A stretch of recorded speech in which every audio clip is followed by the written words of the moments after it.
Hello my bookish friends, welcome back. I am Elizabeth. This is Reading Riley, and today I want to talk to you about all of the books that I read in October. It's a wrap-up.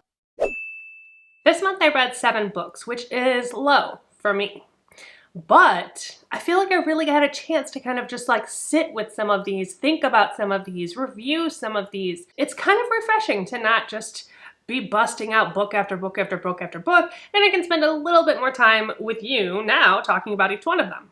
The distribution of ratings is as follows. There was 1 3-star, 3 3.5 stars, 1 4-star, and 2 5-stars, one of which I'm really excited to talk to you guys about. As usual, I'm going to break this up into the chapters down below so you can easily navigate through this video however you so choose. Also, I'm going to put my other social medias right over here, so feel free to connect with me over there as well if you like. The first book I need to talk to you about is my one and only 3-star and my lowest rated book of this month. And upon reflection, I feel like it might be a little harsh. It might be a little harsh, I don't know. But that book is Pet Sematary by Stephen King. Don't come for me, King fans. Do not come for me, okay? Listen, I didn't feel like this was horror until 80% in. I liked the book, but it was all suspense. You know from basically the beginning what's going down in this book. It just felt like it was dragging on and on and on and on. I got the suspense. I got that feeling of dread. I got that feeling like, oh crap, this is gonna happen. But I don't wanna have that feeling for the majority of the book without something actually happening. I do want to say in the version that I listened to, of course I listened to the audio for all of these, there was a foreword by Stephen King that was really cool where he talks about where he came up with the idea for this book, how it reflects on things that happen in his real life with his children, and so that was really cool and it really set the tone for the book, which I enjoyed. I did read this for the Dead Red Book Club hosted by Beth from Beth's All Booked. I joined for the live discussion, and after that, I feel like I kind of gave this the lowest star rating out of most everybody. So I started thinking about, well, was I being a little too harsh on this book? And maybe so. I think with Stephen King, granted I haven't read that many of his books. I've read 7 or 8 maybe. This did have that kind of overly descriptive thing that he does. It's a little bit on the longer side. While he did describe the way things looked, really in depth and in detail in a kind of gory way, what he did not do was describe the action. So when we finally did get to that 80% mark where things started picking up, things started happening, he just skipped over a bunch of the action. I wanted that. I wanted it to go there, and I think if it had, this could have been a 4-star for me. But it didn't. It just kind of skipped right over it, and I'm like, wait a second. I do like how this ended. I do feel like it was creepy and chilling, but I just wish it hadn't been so much exposition. Give me a break, Stephen King. Let's get into the action here. And he says that this is one of his scariest books, and that his fans claim this to be one of his scariest books, and it is scary, but I feel like he just glazed over a lot of the bits that could have been the scariest. So for that, I'm giving this 3 stars. Let's move on to my 3.5-star reads. There are 3 of them this month, and the first one I want to talk about is The It Girl by Ruth Ware. I had been putting this off and putting it off and putting it off. I love Ruth Ware. I am a Ruth Ware stan, and I've been putting it off because I kept hearing bad reviews about this. It's long, it's intimidating. It's one of those that I should have picked up immediately when it was released, when I got the book, and made my own opinion about it, because I'm not mad at this book. I'm not mad about it. And yes, it was long, but the pacing was good. I only stopped maybe once or twice and to check like, okay, how far am I into it? And this is a 17-hour audiobook. First of all, speaking of the audiobook, we have to address Imogen Church. She is the narrator for all of Ruth Ware's books, and I am obsessed with Imogen Church. I am obsessed with her. Her voice just comforts me. She makes me feel like I am floating down the river on a raft, like I am in the womb and I'm comforted and I'm just being read a story, even though, you know, it's about killing and murdering and such. But Imogen Church for me is tried and true. She can do no wrong. At this point for me, she's part of the milieu. She's part of the atmosphere of Ruth Ware books. That may have contributed to my affection for this story and for Ruth Ware in general. I think she's so talented and extremely underrated. The twist for this one, it was slightly predictable. There are not a whole lot of people in this friend group. And before I read it, I think I made something on social media somewhere, I can't remember what it was, saying that essentially Regina George gets killed and we don't know who killed her. Is it Gretchen Wieners? Is it Katie? Is it Glenn Coco? We don't know. But that's pretty accurate. April, the girl who gets killed in this, is a mean girl. I mean, she's a mean girl. She's beautiful, she's gorgeous, she's rich, she's smart, and she's mean. So that comparison, before even having read it, tracks. So let me tell you what this is about. This is a dual timeline story. I don't know if you would call this a dark academia either, but it is set in college, at least the past timeline, at Oxford, so we're checking off points here. We have this friend group, their second semester at Oxford, one of them turns up dead. Our protagonist, Hannah, was crucial in the arrest of the person that killed her. Or did he? In current day, modern day, this is I think 10 years later, Hannah is now pregnant. She's married to Will, who was April's boyfriend when she died. Adam Neville, the man who her testimony helped put away, just had a heart attack, I believe, and died in prison. He claimed his innocence until the very end, and now there is a tension that's being drawn back to the case, which is making Hannah very upset, and there are also reporters asking her questions who may believe that Adam Neville was indeed innocent, and if so, can she deal with the guilt of having put him away where he inevitably died if he wasn't the one that killed April? As we go back and forth, it's very much reminds me of In My Dreams I Hold a Knife. It's kind of that back and forth. You get to know the characters in school, and then you get to see how they're interacting in the present day, how things have changed. I thought the pacing was well done. Was it exceptionally original? No. But was it good storytelling? Yeah, I think so. This isn't Alice Feeney. I don't expect like major twist after twist after twist. I expect to be sucked into the atmosphere and to be told a story, and that's what I got. So I'm not mad about it. Next, let's talk about Keep It in the Family by John Mars.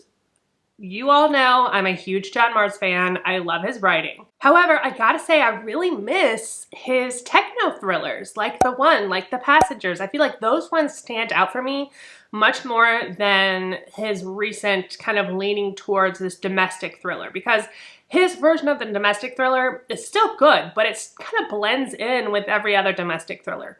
He really had something with those techno thrillers. That, I think, is where he shines and where he does his best work. This story is following Finn and Mia. They are a married couple and looking to buy a new house. They find this perfect home. It's this old kind of Victorian house. It's in a really rough shape, but this could be their dream house. So they decide to take on the plight of having to renovate it. Mia's been trying to get pregnant for years and years. She doesn't think she can get pregnant, and then one day she finds out, hey, lo and behold, she's pregnant. So they're in the middle of this renovation and they're like, crap, we've got a baby coming. We've got to figure this out. But then they see this note on the skirt board of the stairwell that says, I will save them from the attic. And it's written like a child wrote it, like the R is backwards, and you know, there's no R in that, is there? The S is backwards. You get the point. And so then they go and look in the attic and they find some horrors that are related to murders. So we are getting the perspective of Mia and Finn, but we're also getting the perspective of both of Finn's parents, his mother and his father, who are also a huge part of this story. And then we get one additional point of view of a female psychopath killer. I do enjoy that we get the point of view of a killer. I feel like that was really cool. However, I do want to note that as I listened to the audio when we got that, and it's not a secret that it's a female, we know from the beginning, but when I listened to the audio, the narrator for the female killer, I did not like. She was almost like whispering in this voice that seemed like it was like a caricature of a villain. It felt like she was trying to make it sound really sinister, when in reality it probably would have been scarier if she had just talked about these disturbing things in like a normal voice. I don't want to blame the narrator for that, because I don't know if that's a choice of the actor or if it's something that the production team or the director asked them to do, so it's just a personal preference. On the other hand, I loved the actor who played Finn. We did have a wide cast of characters in the audiobook, and the actor that played Finn reminds me of Matt Haig, who then reminds me of Tate Donovan from Love Potion #9 with Sandra Bullock, who I had a crush on when I was like 10 years old. And so that was cool. John Mars did kind of jump on the mixed media train for this one, which everyone is all aboard, and I'll take it every fucking time. I love it. I love getting a podcast or a news channel. And one of the characters was named Gabby Gibson, who he named after our very own Gabby from Gabby Reads, which is so cool. The timelines were a bit all over the place for this, and I think that was intentional in order to kind of throw off the reader and kind of keep you away from sensing what the twist is. However, I did pick up on the twist relatively early, and it is actually revealed at about the 60% mark, which in my opinion is a little too early. I think the 80% mark is like the perfect spot for a twist, even 75. So it's just a little too early, but there were a couple of subsequent smaller twists after that, which I did not see coming, that were pulled off well, so props for that. Overall, well done, but not incredibly memorable. My last 3.5-star read that I want to talk to you about is The Women Could Fly by Megan Giddings. This one I'm kind of conflicted about because there are some things that I really love about this, but then I think there are also things that just need work and that aren't completely as well done as I would have liked. This is said to be reminiscent of Margaret Atwood, of Shirley Jackson, of Octavia Butler, in that it does have this really biting social commentary, which I love. And it's set in a world where witches are real, and they are baddies, not in a good way in this world. And any woman who gets to the age of 30 without having been married is closely monitored by the government because the government fears they may in fact be a witch. We're following Josephine, and she is other. She's other. She's Black, she's a woman, she's bisexual. She does not fit into this little box that the government wants her to fit into. She's 28, she's unmarried, and she hasn't really ever thought about getting married. She doesn't want to because she feels pressure anytime she gets into a relationship that could be something that's deep and heartfelt. She feels the societal pressure to make that happen, and so she never really knows. Am I in love? Or is this outside force of this government making me feel like it? So she's battling with that, and she has to start thinking about it because she's almost 30. She doesn't want to be on lists and be monitored 24/7. Also, her mother disappeared 14 years ago, and so she's finally coming to the terms with the fact that her mother's probably dead. In going through the legal stuff she has to do to declare her mother dead, she finds her will, which states a very specific sojourn that her mother wants her to do for her. And she has everything set up, and so she has to decide again, do I want to do this? I have positive feelings about this book.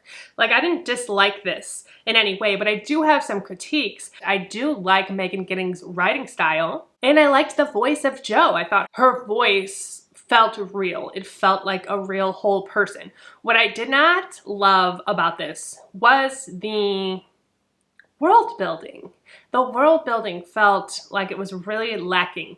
There were also a few issues with the pacing. Some bits felt really rushed and some bits felt really slow.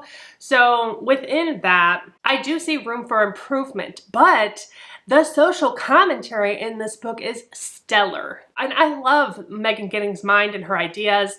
I recently read Lakewood as well, and I kind of have the same conflicts about Lakewood. Her social commentary is always amazing. I love her subject matter. I love where her mind is and what she's thinking about and how she interprets that into these other worlds. I just wish the world building was there. I wish I really felt like I was in this place where witches are real and they are shunned, and that had extended beyond her in other ways, that it could have reflected throughout this world. So because of that, it didn't give me that dystopia that I was looking for. It didn't scratch that itch, but it scratched other itches. Like, it still, I felt like it was a good, solid read, and I would definitely recommend it. I will definitely read from her in the future because I love what she chooses to write about, and I think she's doing it in a way that others aren't. I just really want the pieces to fit together better, and I want the pacing to be more solid, I guess. Well, let's move on to my one and only 4-star book this month, and that is A Clockwork Orange by Anthony Burgess. I'm so glad I finally read this one. It's been one of those kind of classics that I've just always had in the back of my mind. This is actually one that I had not seen the movie for yet either, because I was waiting to read the book. So I'm really glad I did. I also watched the movie this month, which was really good as well. What I was not expecting from this was this odd slang throughout the book. Not having watched the movie, I had no idea what to think going into this, other than I knew that we were following a really bad guy. That's pretty much all I knew. It's essentially an entire different language of jargon, of slang that's being used in this. It's told in the first person through the perspective of our main character, Alex, who is this 15-year-old delinquent. I listened to the audiobook for this, which I'm so glad I did, because I feel like if I had tried to read this physically, I probably would have gotten bored and given up. But I made a game out of it in my head and continued to try to figure out what they were talking about throughout, based solely on context. And some of the dialogue sounds a bit like what it's trying to be. You can work it out, but I did eventually look up just an entire translation of all of the words in here, but I'll tell you a few of them because they're interesting. Horror show means excellent. Rookers means hands. Rotters is mouths. Vidi means to see. Oi vidi that, and it's all in this like almost like English Cockney. Oi vidi that guy did this, and oi vidi he did that, and he put his rookers in me rotter. Not quite. Don't quote me on this. Don't quote me on this accent. It's not quite there. Yarbles means balls. Slooshy means to hear. Oi, slooshy, that! Droops means friends. Glassies is eyes. It goes on and on and on and on. He's telling his story in first person past tense. So he is after the fact saying, okay, this is what happened, this is my story, but he's referring to the reader as my brother or my brothers. Oi, look, my brothers. I gotta stop doing the accent. But it's funny because it really is reminiscent of what some people would say these days, like our modern slang of like, my guy. Like, look, my guy. Look, my brothers. This is what it is. So it really kind of connected that for me to actually, this could be a real slang. And I feel like Anthony Burgess did a really great job with that. And it did. It made it into a game. It made it fun for me. So this guy, Alex, he's very much a shit person. He likes to go out with his droops, his friends at night, and just reap havoc. He'll beat the shit out of old men in the street. They will break into people's houses, steal their shit. They are just really terrible kids. He also has this really unique love of music, love of classical music, of Beethoven, of Mozart. And so that plays a really big part in this story as well, which I thought was a really interesting take because it makes him more of a whole person. You don't think of somebody like that appreciating things like Mozart and Beethoven. And the whole idea of the Clockwork Orange is a literal orange, like a piece of fruit made out of clockwork.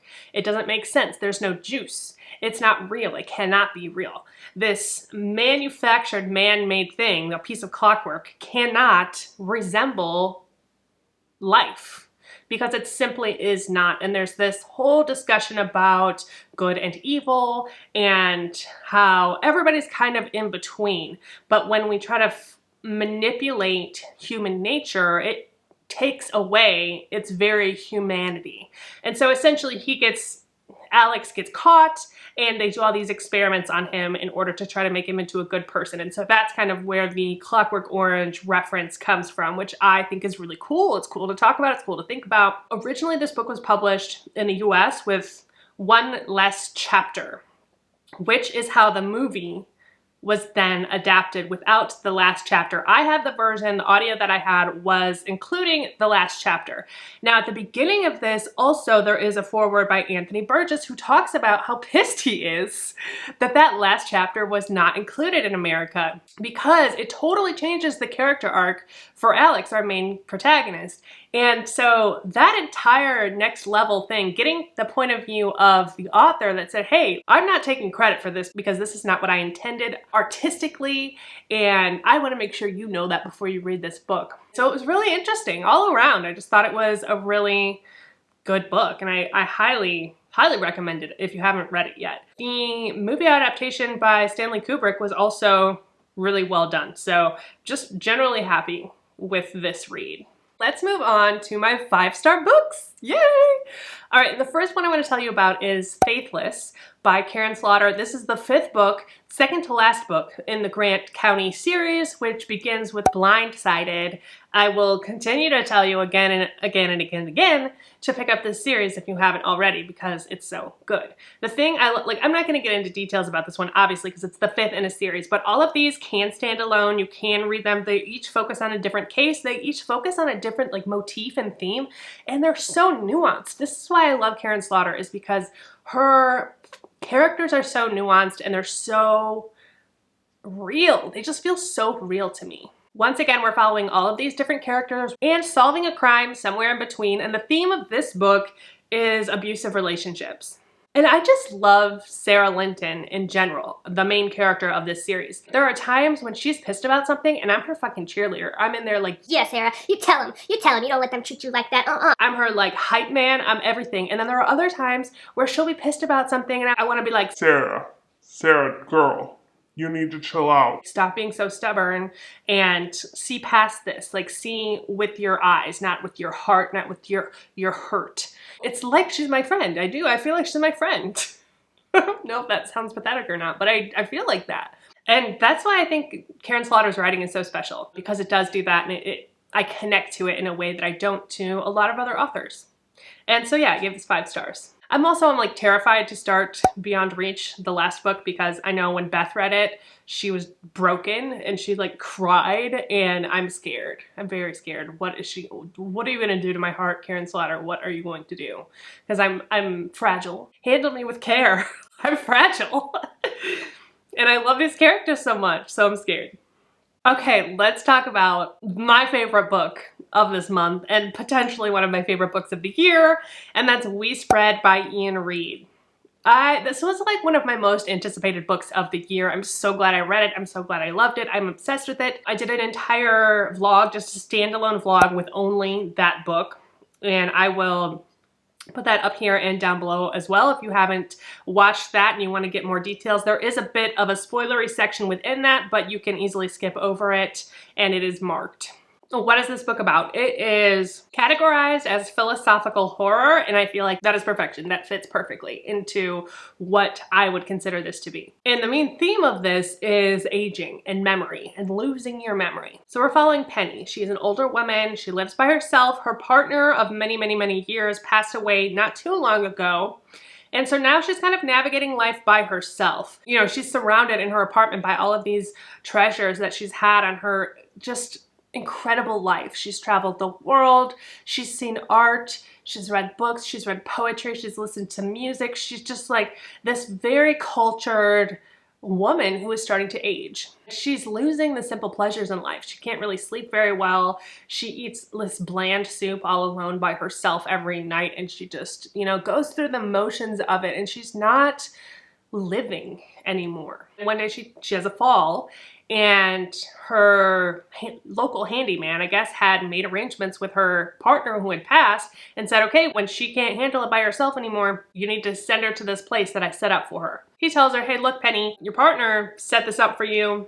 I think it's time for you to move out. So she moves into this care facility, and it's not like a normal care facility. It's like a house. It's this beautiful house in the middle of the woods. There's only 6 people that live there. 2 of them are caregivers, and the rest of them, including her, they are to be taken care of and to live out their days. Penny gets there, and the first day she meets her people that she's living with. Everybody is unique and special in their own different way. She has her first meal, and it's freaking amazing, and she's like, oh my God, I forgot about this. She goes to bed the first night, and she sleeps like a freaking queen. She is like, wow, this is amazing. She starts to paint again. She starts to feel like she's more of herself than she has been in a long time. And then she starts to lose time. She starts to get confused. She doesn't know if there's something going on with her brain and her memory, if there is some kind of deterioration happening, or is there something more sinister in this assisted living facility. There is so much more than that. There's so much to talk about with this story. It's so beautifully written. Ian Reid writes in a way that it's just like, it's just on the edge of pretension, but it's wrapped up in this like cushiony velvet, and it just like, you suck it in like jello, and it just slips through your brain, and you can't help but to appreciate it and love it. It's not overly flowery, it's actually very direct, but it's whimsical in a way. I don't know how to describe it any other way. This is one of those books, like similar to his other popular book, I'm Thinking of Ending Things, where you turn the last page and you think, what the fuck did I just read? What headspace are you in when you're reading this, and how do you envision it? If you look at it from one perspective and you close that last page, you have to be like, wow, I looked at it that way, now I need to start it over and look at it a completely different way. And then you decide for yourself. So it is an ambiguous ending. You have to decide for yourself what you think actually happened, but holy crap, it's so freaking good. It's terrifying. The idea of losing your memory, like aging is one thing, having aches and pains, throwing out your back from sneezing, that's stuff that you expect with old age, but losing your memory and losing everything that makes you who you are is one of the most terrifying things I can think of. So definite trigger warnings for if you've dealt with dementia or anything like that personally, because that could hit the wrong way. It is horror in that sense. It is horror. So just keep that in mind. I just thought it was perfection. Just perfection. I loved it. I finished this and I read every review I could find. I sat and just like stared like I was in a coma for like 3 hours. Going back, I listened to the ending 3 times, caught up in this web of this world, obsessed with picking out the pieces to figure out what I thought and what my opinion was. It was clever, it was witty, and I would absolutely recommend this for anyone who's interested or afraid of the horror of mental decline. 5 stars, all day, every day, love it, obsessed. And that's gonna be it for my October wrap up. Thank you guys so much for hanging out with me. If you're still watching, bless your heart. Like you are it. You are, I appreciate you. Of course, I appreciate you as always. If you liked this video, give it a like. If you haven't subscribed, subscribe. That'd be great. I appreciate it. And that's all for now. Don't forget that life is short, so read Riley. Cheers and goodbye.